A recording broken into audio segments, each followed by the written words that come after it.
Hey everybody, welcome back to the Convo Couch. I am Fiorella, and Pasta is on the ones and twos. He's just hanging out. Pasta wanted to put up this definition, and I'm gonna yeah, let's see if I can. Pasta, is your mic on? should be now, so people should be able to hear me. Okay. I actually have the definition of virtue Yeah. there. Yeah. So I can switch and make you small there and make the virtue thing. Nice. Pasta on the ones and twos, everybody. This is a new day. Okay, fam. Go ahead and read it. Virtue signaling is the conspicuous communication of moral value. The term has negative connotation, as it is commonly used to denote virtuous action.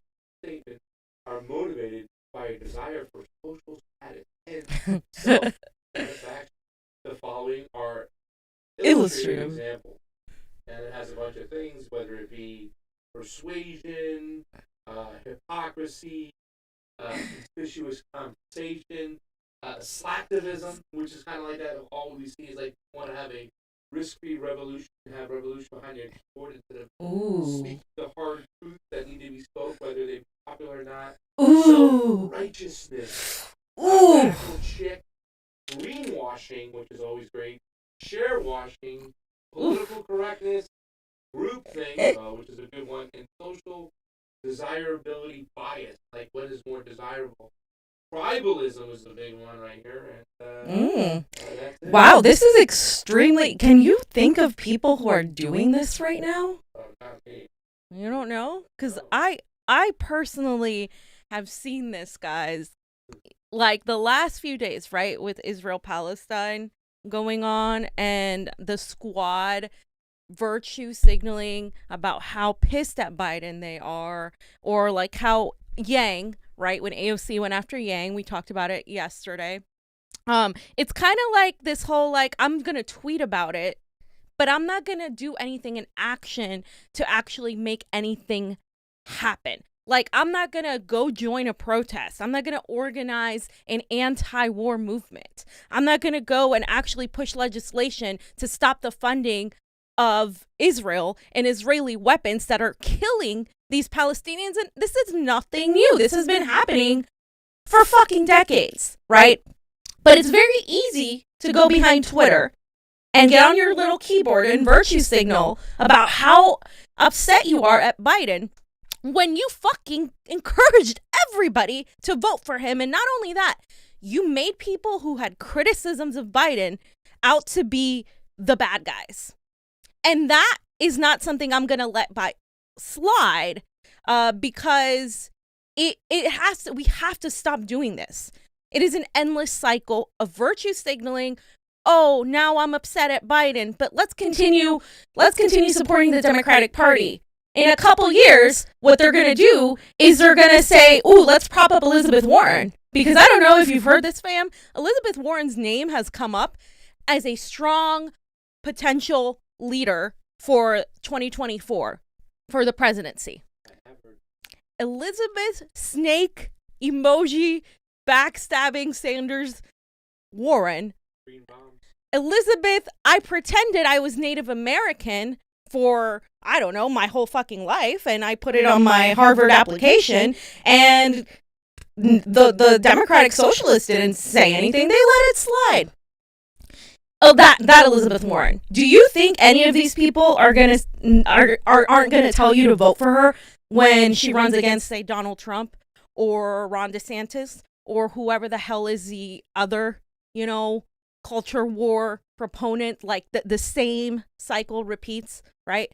And it's really just obnoxious seeing it's like the squad lead with it, but then all these progressives who too also voted for Biden and also chastised those of us who refused, who told us that we were privileged for not voting for Biden. Biden is putting in people from the Trump administration to deal with immigration. Did you know that? Did you guys, who could have fucking predicted that Joe Biden, Zionist, I am a Zionist, Joe Biden, it was going to be literally what he said, what he has been for the last 47 years of his career? Who would have thought, right? Like, it's just, it doesn't make any sense.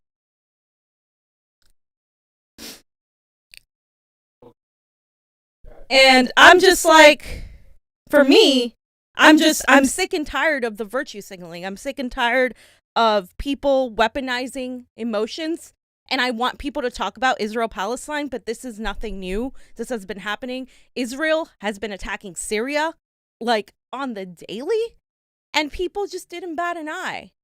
They didn't bat an eye. And I'm really happy with what I've been seeing. These movements starting up, these just like new people starting to say, hey, you know, what's happening in Palestine with Israel is terrible. We need to like condone that. But the other issue I see is the Hamas issue, right? Westerners trying to tell people in the Middle East, a sector, a region that we have literally just destroyed.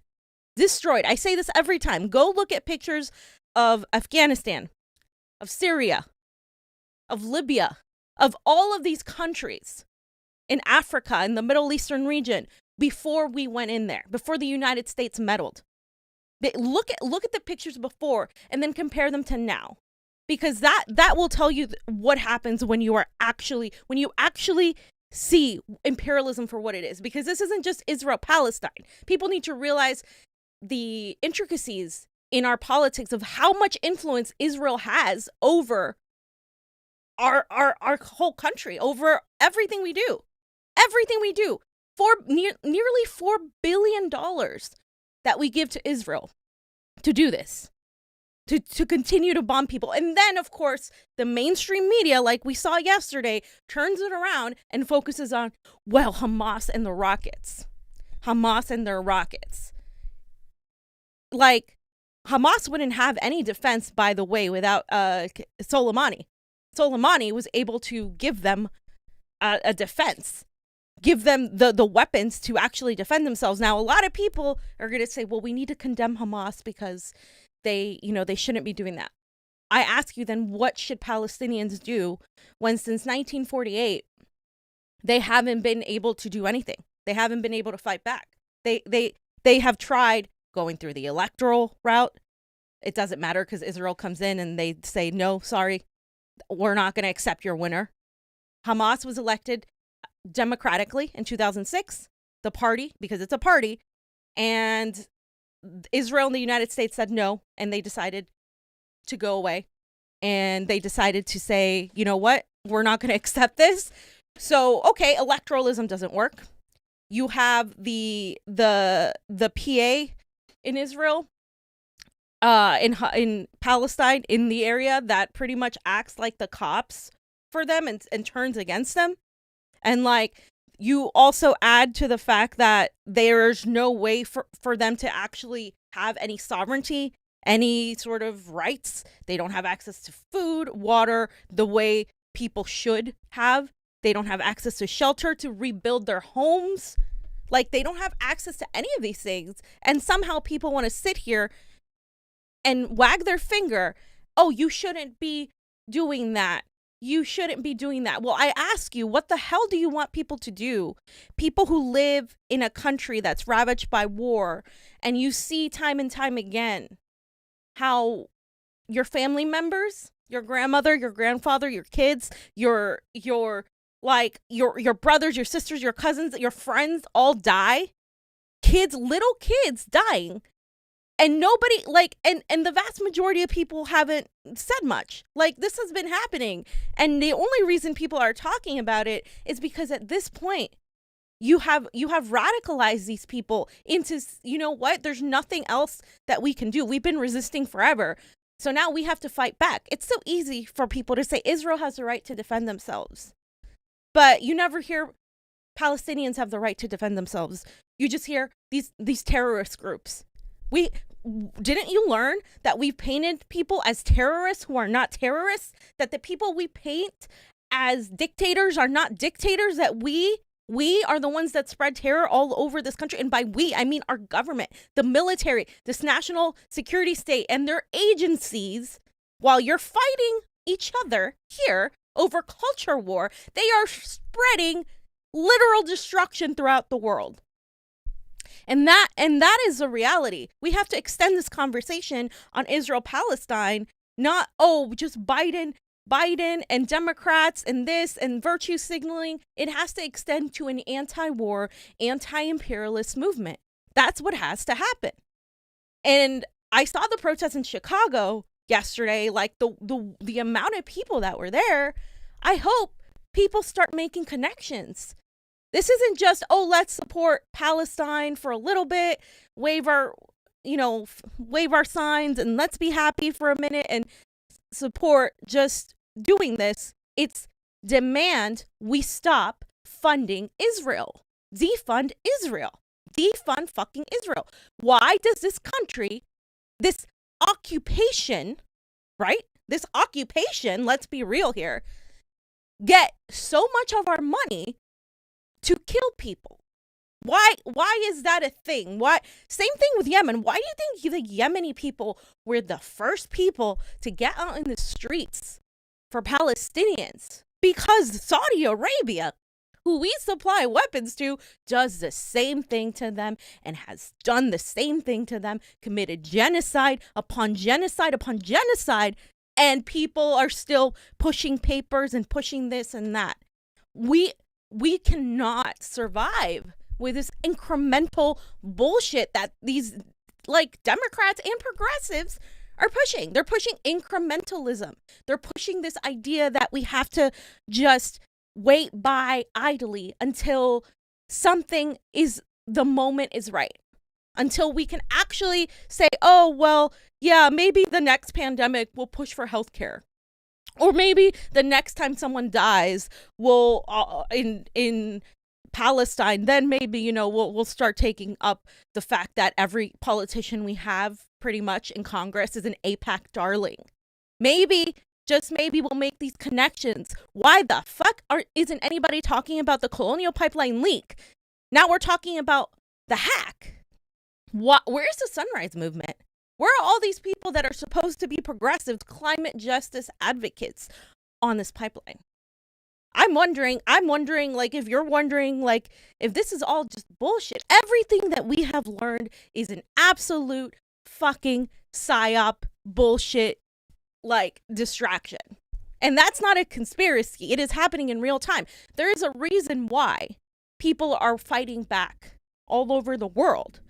A lot of this leads back to us, whether it's Colombia and our backing of Ivan Duque, who is like a right winger, the DEA going into countries in Latin America, countries like Peru and Colombia, and using them for drugs. The DEA being the largest drug cartel in the history of the world.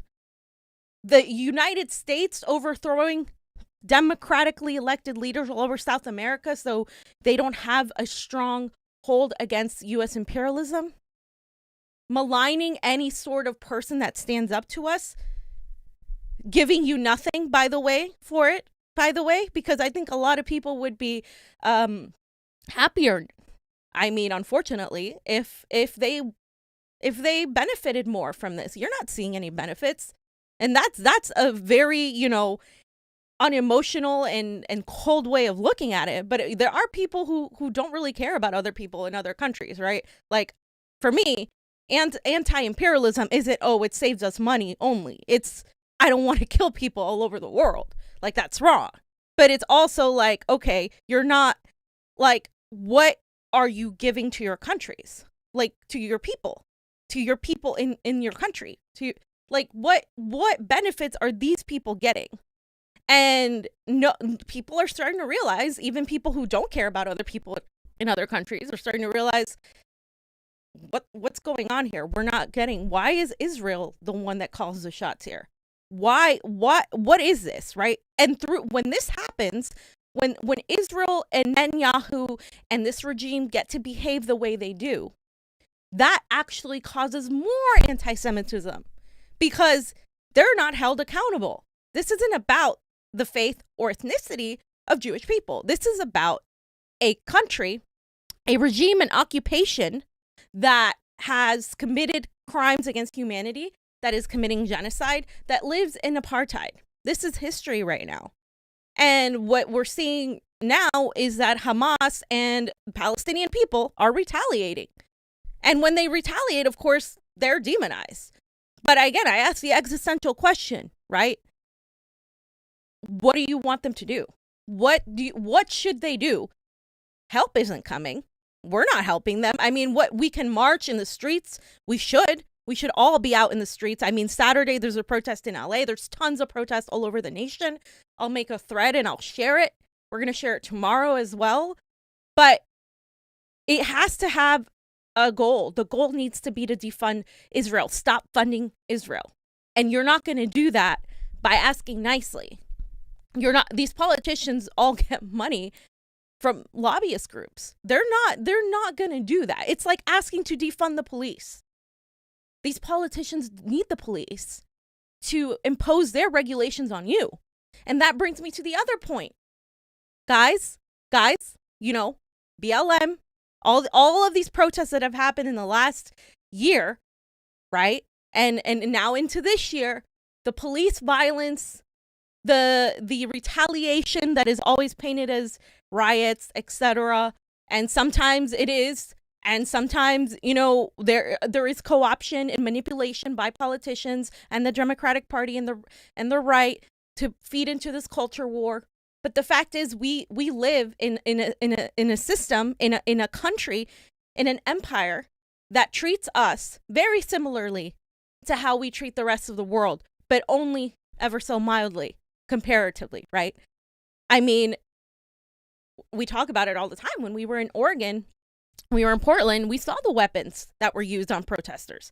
Complete and totally unnecessary, by the way things were done there, right? It felt like a war zone. It was a war zone. Why are we wasting tax dollars, if you care about tax dollars, if you believe that money is a thing, on people protesting and holding signs? Why are we wasting tax dollars on that? And then you look at how we conduct ourselves with the rest of the world, how we funnel those same weapons into the military, and then they use it to commit violent acts against so many people. And then you want to virtue signal after the fact that we elected Joe Biden. Now, you know, that's up for debate for a lot of people still, but Joe Biden is president, and Joe Biden got a lot of support from the Bernie left.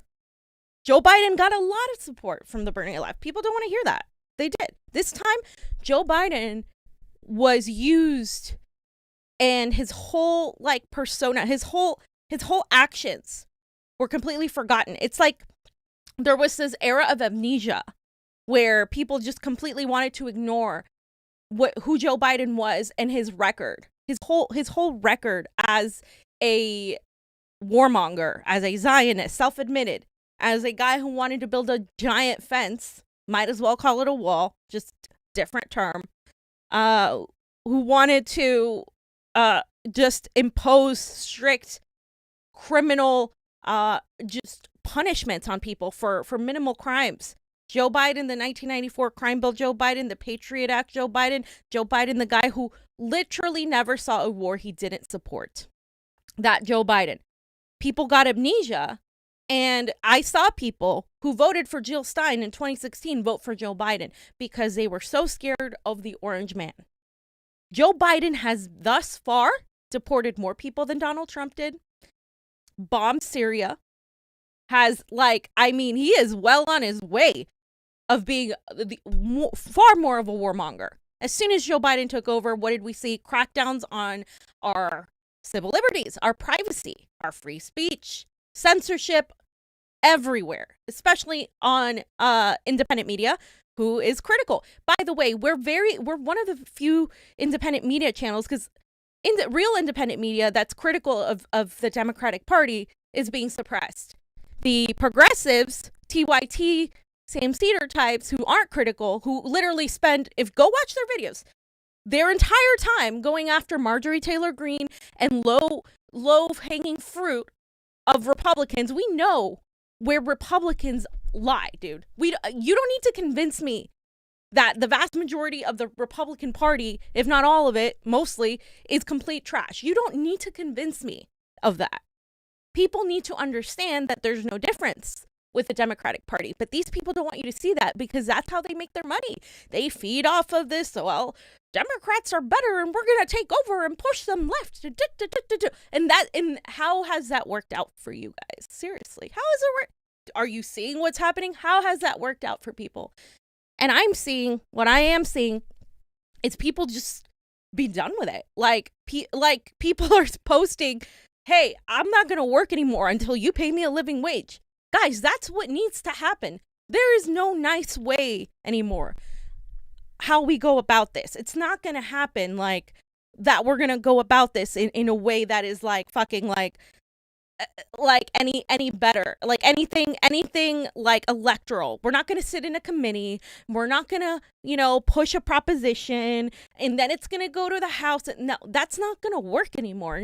We need something else to push that. That's what people need to understand. Direct action is what drives change. It's not the other way around. There's a difference, right? Because people think, oh, well, if we just have enough squad members push this bill, then yeah, they'll adopt it. No, that's not. There has to be public pressure. There has to be a way where everybody is on the same page here. And the reason this is such a big deal, and I've been talking about Israel-Palestine, and I've been talking about all of these things a lot, is because this is a moment that we need to understand why the anti-war movement pretty much disappeared, right? Because they killed all the anti-war, anti-imperialist leaders who understood that, yes, capitalism is a problem and was a problem, and it wasn't working. But beyond capitalism, imperialism, the ultimate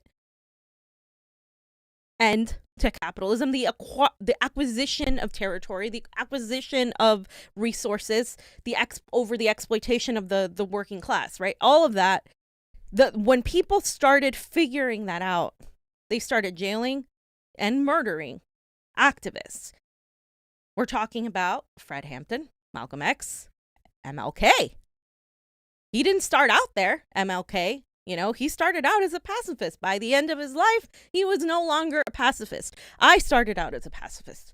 I started out thinking, geez, maybe we can fix this in a way that is going to be peaceful, that is going to, give us a chance. Bernie Sanders was that, like, for a lot of us, right? We were like, okay, well, maybe if we have Bernie Sanders, there'll be a chance to do this in a way that is actually not going to cost people thousands of lives, right? Like there's a way to subtly move this along the same way to allow for better conditions. That's what people thought. I mean, in 2016, especially, that's what I thought, and 2020 showed you that wasn't going to happen. One, we don't have fair elections. Two, we have people like Bernie Sanders who refuse to really actually bring a revolution. Three, we have people who need to understand that you cannot rely on one single person for that. You can also not rely on politicians to change things. You have to change things on the ground via mass movements. And so we learned our lessons. We cannot be where we were 5 years ago. I mean, if that's unacceptable at this point. You cannot keep doing the same thing you were doing 6 years ago. 6 years ago, I was watching TYT. 6 years ago, I wasn't a huge Bernie Sanders supporter. I didn't even hate Elizabeth Warren. I actually didn't mind Elizabeth Warren. I thought Elizabeth Warren wasn't bad 6 years ago. I thought, hey, like, this is cool. This guy's saying all the things I've always thought, but, I didn't think politicians were like this. Guess what, guys? Politicians aren't going to save us. 6 years ago, I learned that. If you haven't learned that by now, it's like, hurry up.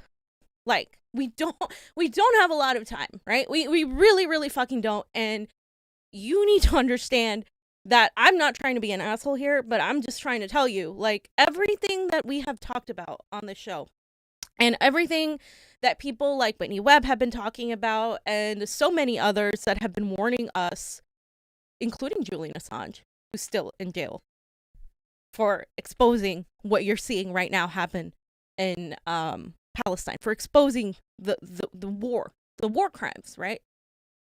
All of these things that were predicted have happened. Everything. everything. And the fact is, you need to understand that it is not wrong to question.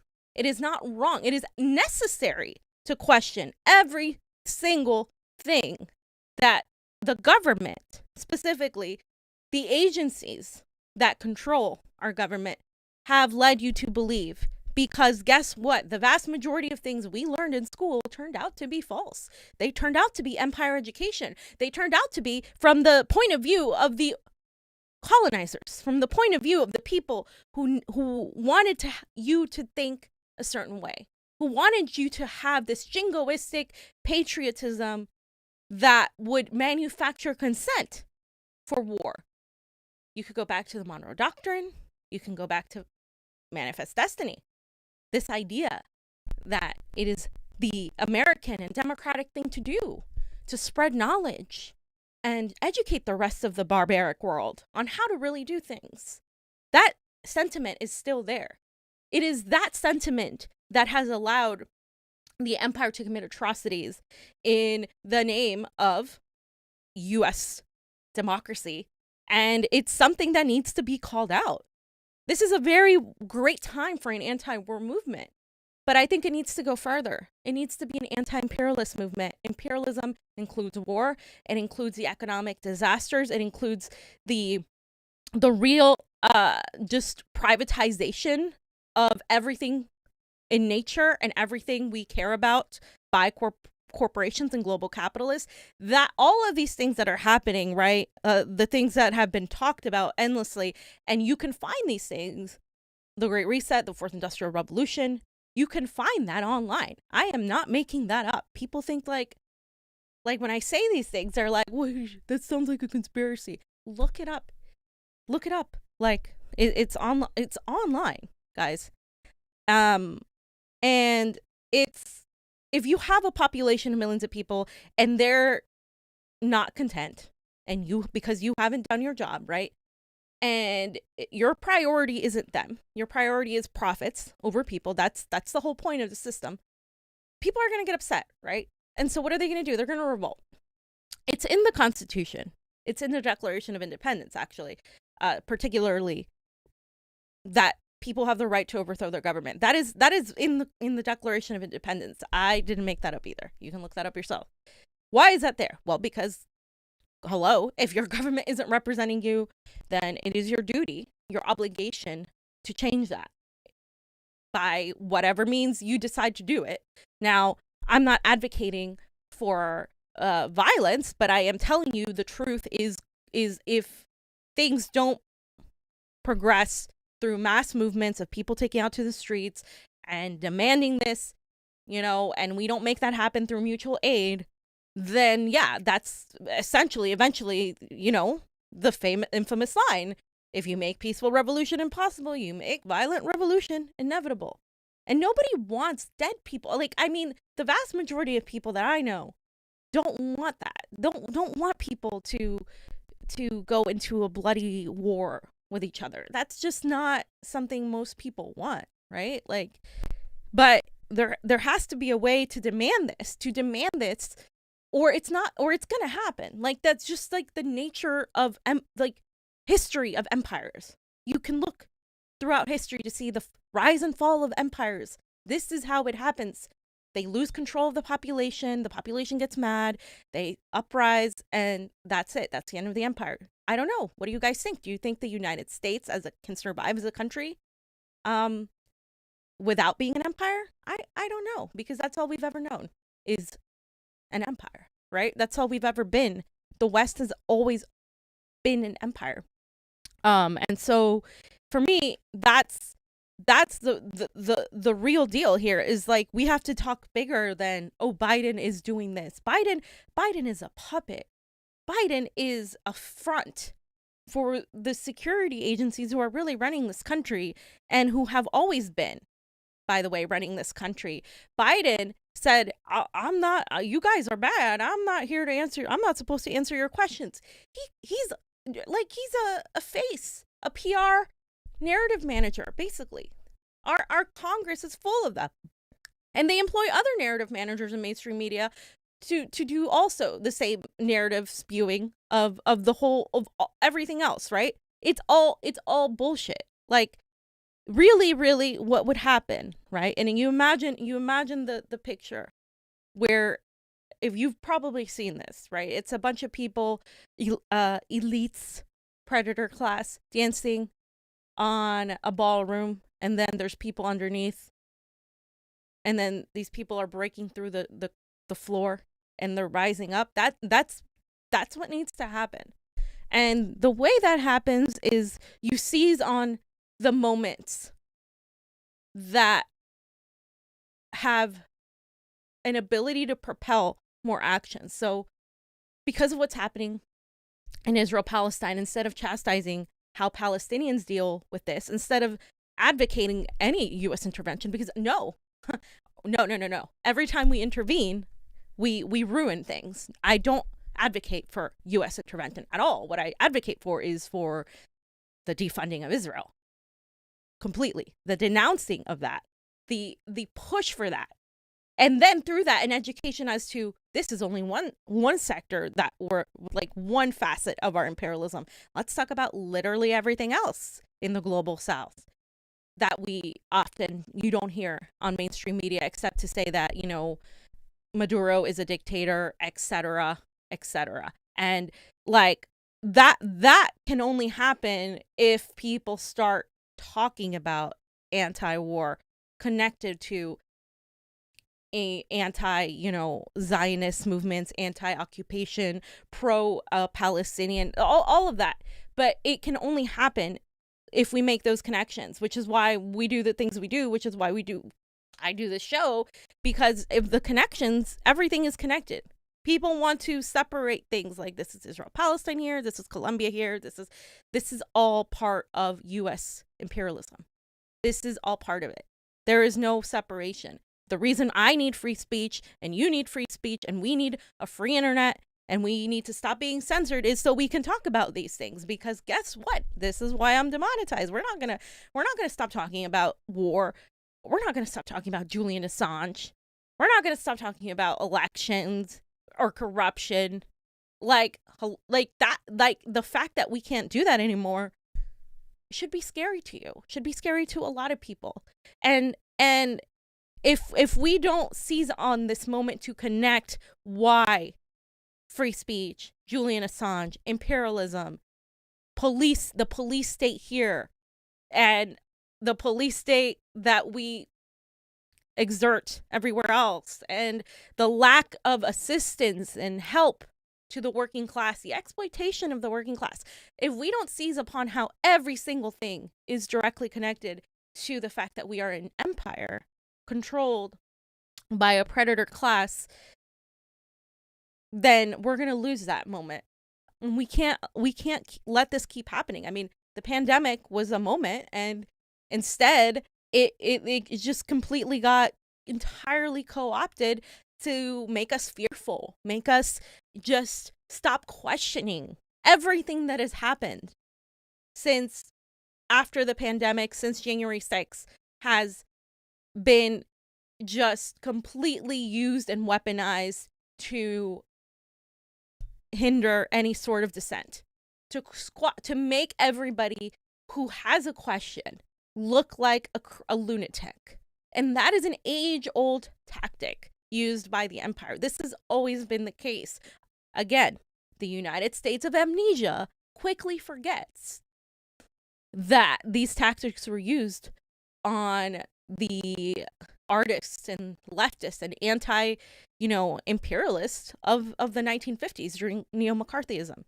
It was used on them. It was used on the civil rights activists. It was used on the anti-war movement against the war in Vietnam. This is the same tactics: vilify, discredit, rinse, repeat, make the masses feel like they have a choice when they don't have a choice. Rinse, repeat.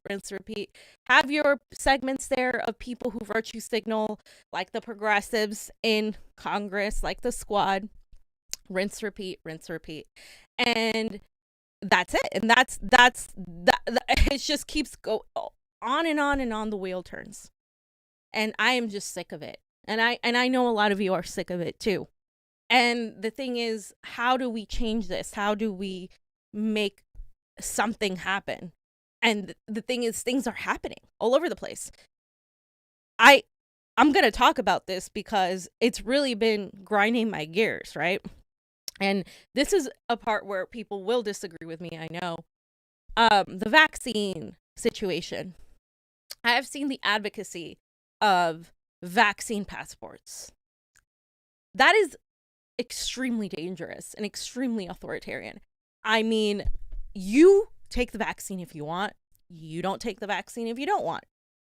To advocate forced vaccines, experimental vaccines on people is a slippery slope. Just like it was a slippery slope to advocate for right-wingers, for Donald Trump to be taken off the internet, for all of these people, Steve Bannon, all these people that, yes, may have vile opinions that you don't agree with, to advocate for the removal of social media. That led to the removal of others and the attack of others. It's many of them on the left, or many of them on the anti-establishment, whatever paradigm, whether it's left or right. That's what happened. We told you that would happen. And that's exactly what happened. The same way we told you, I'm telling you now, you let vaccine passports become a thing. You let this whole idea that questioning anything makes you an anti-vaxxer, makes you an anti life person, like you want to kill people, makes you no. Like, if you let that happen, you're letting one narrative stick, authoritarianism come in, and you're completely neglecting the fact that science, the study of science, right, isn't a religion. It is constantly changing. It's constantly evolving. When we first heard about science and physics and the world, what I was taught was there was solid, liquid, gas. That's it. Like, in the beginning, right? Like that. The matter is everything that's solid, liquid, and gas. Then they realized, hey, there's actually smaller compartments than that. There's actually more to it. Oh, there's things smaller than a nucleus. Oh, okay. Then, okay, there are quarks. And you talk about physics. And then you get into quantum physics. And you get into, hey, not everything is material. Things are actually particles and waves. Oh, okay. That changes everything. That is science. Science is constantly changing and evolving. It is human-led, so it is faulty. It is hypothesis. It is just experimentation. That's what science is. It's not a religion to be worshipped. It's not. And if somebody says, hey, I'm a little suspect of an experimental vaccine, okay, cool. It is an experimental vaccine. The CDC calls it that. You can look that up yourself too. The CDC calls it that. Like, that's what it is. So if people are going to be questioning that, because guess what? Johnson & Johnson has had issues before. This is Moderna, all of Pfizer, all these companies, big pharma, that progressives just love to hate on, right? Until they create a vaccine. The government that didn't give you Medicare for all somehow is really going to look out for your best interest on this only. It's the same thing with like, oh yeah, the government's corrupt, but our elections are fair. It's not logical. So allow people to question. You don't have to agree with them, but to call them anti-vaxxers for questioning an experimental vaccine, that is, to me, just disgusting. It's disgusting. Why? Why is that a thing now? And, you know, it all goes back to, do you really trust the empire, or do you really trust the system that is committing atrocities and instrumental, by the way, in what's going on in Palestine, in what's going on across the world, in the privatization of the industries that aren't supposed to be privatized? Healthcare. Your healthcare is privatized. It's not about health. It's about money. Your education, privatized. A certain narrative has to be followed. Why do you think people want to homeschool their kids? Like, hello? Like, this is just, since when do you pick and choose what is, like, what the empire tells you is good or not? Like, why is that such a big blind spot for the left? Like, it just baffles my mind. Like, it's such a blind spot for the left. Like, it really is. And honestly, for me, I'm very anti-authoritarian. And when I see hints of authoritarianism in whatever ism that you choose, whatever ism that it is, right? Like, I've said it many times. I believe in anarcho-communism. That's what I believe in, right? Like, I don't say, oh, this is my one thing, and if you are outside of it, then you can go, kick rocks. Like, I don't say that. Like, I don't want to subscribe or adhere to any one single ideology, but if I was going to have to label it, that's what it would be, because it's the most anti-authoritarian, but it's also a collectivist mentality. I believe in helping each other. I believe in collectivism. It is, to me, a utopia that is so far from human achievement that it's even hard to describe and talk about, because I believe in free will. I believe in choice. I believe in a lot of these things, but I also believe in human good. But humanity needs to evolve to that point. We are not at that point yet, right? And a lot of us are, actually. I believe there's something going on where we're like, the radicalization that's happened in a lot of us who used to support Bernie or who used to support Tulsi or whatever, who were like, progressives involved in the Democratic Party, who are no longer that. Be happy with that, because that's a good thing. You've been radicalized. It's a good thing. It's a good thing that you hate all these politicians now. It's a good thing that you're like, wait a minute, why is the government censoring information on COVID if it's, they have nothing to fear? Wait a minute, like, why are people against audits now? Yeah, I get it, it's Trumpers, but audits aren't a bad thing. Wait a minute, like, what's going on here? Like, so we went through a pandemic and we're getting vaccine passports before we get healthcare for all. Wouldn't, like, giving people healthcare not, like, help help a pandemic? I don't know, right? Like, and then you start questioning, oh, wait a minute, why are people like AOC not calling out Nancy Pelosi, who's like the most powerful woman in Congress, right? Like, what is this? Why if she told me to vote for Biden, then is she now calling him out? Biden hasn't changed. He is who he has been for the past 47 years. What's happening again? Elizabeth Warren's being pushed now. This isn't working. Why is DSA consistently falling in line with the Democratic Party? I don't know. So when you start questioning and you start opening your mind, you start understanding that a lot of the things you were told to believe that are complete lies, conspiracies is what they told you, are not conspiracies. When you look into the past, it tells you a lot about how the future and the present are developing, right? Like, it tells you, because things have a way of repeating in a very wave-like form, right? There's eras that happen and come and they go, and we're at a moment right now in time where there is a need for revolution, but it has to be not just a revolution in the streets, but a revolution of the mind. We are fighting here against psyops, QAnon, Blue Anon, psyops. We're fighting against very powerful people who want to make you look like lunatics for questioning things that should be questioned, for calling out their hypocrisies.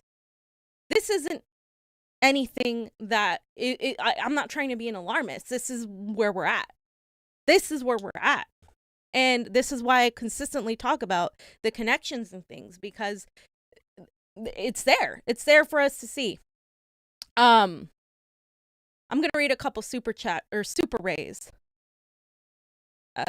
Blah, blah. No offense. Fam on Thursday. ? Yeah, it's a fee rant. I'm going to start doing, I'm trying to figure out how to do the live streaming myself, because Jonny won't be available Thursdays. So we're trying to figure out how to do it. And, so I can do like a show where I talk about a topic, etc. And so that happens. So that's what we're trying to do. And hopefully it happens. We want to do different things. We want to do like a call-in show. We like that idea.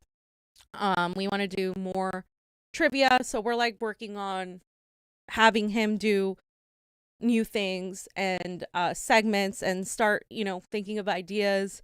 We're also going to launch our merch shop, which is freaking awesome. So, yeah, fams. Anna Maris. Israeli citizens need to feel the global shame and stand up to their government. That's what we are expected to do. And if they don't, boycott all their shit. We always talk about sanctions. Americans always feel like they can impose sanctions on everybody, but somehow Israel doesn't get sanctioned. Well, then just defund them, right? Like, people have the right to do that. People have the right to demand a boycott. People have the right to demand all of these things. So, yeah. Jindo, thank you for the Super Ray contribution. It's always appreciated on this couch. Joni Bug. Convo Couch keeps me sane. Thank you. Thank you, Joni. I appreciate it. All right, guys. Thanks for being on the Rokfin. If you haven't joined the Rokfin, it's now on Android and iPhone app, so you can download it on either one. Let us know how it works, because we need to know, so we relay it to the Rokfin crew, how that's working. They're doing a lot right now, and they're trying to get everything up to speed. I do want to see notifications. I know that's a thing they're working on as well, because we're completely demonetized on YouTube. We still stream on YouTube because we need to get people to Rokfin, but they don't even send notifications from us when we're live on YouTube, by the way. So it's bullshit. But guys, I'm gonna go ahead and dip out. I just wanted to really say all those things. And go watch Slow News Day. Robbie Yeager is going to be on there. And they're going to talk about the pipeline and the connections, all of that, the hack, all that bullshit that you guys saw yesterday. It's crazy. And also, they have a very important announcement for the MCSC network. Scoop Gang is scooping. So I'll let them announce that. And thanks so much for watching, guys. I appreciate you guys. We will see you tomorrow for a really great show with Jonny Tsunami on the ones and twos. And I will do a convo out in a second. Shout out to everybody on the YouTube. All of you, I see you. We love you. You guys are awesome. I appreciate you. Thank you to our Patreon fans. We we couldn't do this without you. This is what we do. This is why we do what we do. And we're going to be at the protest on Saturday, just reminding everybody, if you have a protest in your area, attend and spread knowledge about how, America's an empire, and we need to take it, we need to stand up for people who are oppressed. And we're oppressed too. The working class of America is just as oppressed as the people that our bombs go destroy. We have more in common with them than we do with our people, the leaders that are in power. So thanks so much for watching, guys. And I'm going to say convo out. Peace, fams. See ya.